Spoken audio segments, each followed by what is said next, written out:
Hello everybody, Xanathar here, and today I am doing a review of episode 18 of the English dub of Ultraman Z. So let's get into it.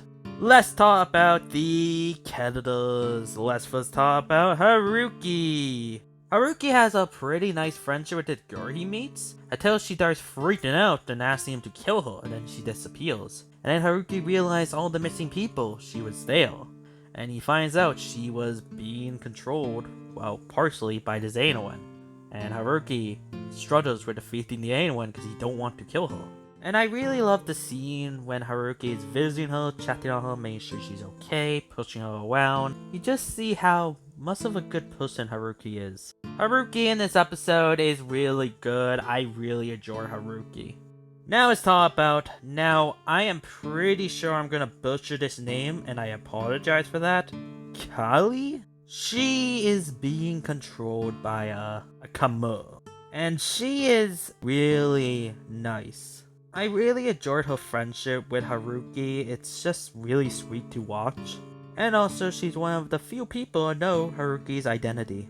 Honestly, you do feel bad for her being controlled and the fact she wants to just end it. It's very dark. She is a really good character. Now let's talk about Betterot.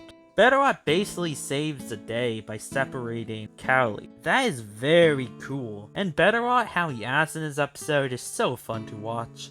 Betterot was fantastic in this episode. The rest of the characters? Juddler mostly does nothing in this episode, but his scenes are still very fun. Yoko gets captured by the Kamu, and Yuka talks about how this happened a long time ago with this incident with some civilians and cops, and they saved the day. And that is a very interesting reference to Ultra Q. And Ultraman Z is also really good in this episode. So the characters in this episode are really good. Now let's talk about the dubbing. Zeno Robinson voice acting is great in this episode. He is doing such a good job about being a son, don't know what to do, and then eventually when he starts screaming, it's such a good scream. I am very happy with Zeno Robinson voice acting in this episode. Kylie's voice actress is really good, honestly. Her chemistry with Zeno Robinson voice actor for Haruki is also really nice to see. And Aowen Kamu's voice acting sounds also really good. Sounds very creepy and menacing, so I liked it. So the dubbing in this episode is again just amazing to listen to. Really good dub. Now let's talk about the effects. Kamu's design is a very weird alien design, but it's kinda creepy. I liked it. But he does have one of the best runs. I'm fast as fuck, boy. Still fast as fuck, boy. Pagos. Really cool to see Pagos. A very nice kaiju design. And it's just really funny at the end of this episode when he's like, whoa, what am I doing here? And then he just goes away. Just really funny. The fight scene is very nice in this episode, and the miniature set with the Ferris wheel is very beautiful to look at. So the effects in this episode is really good. My criticisms. I have no criticisms for this episode.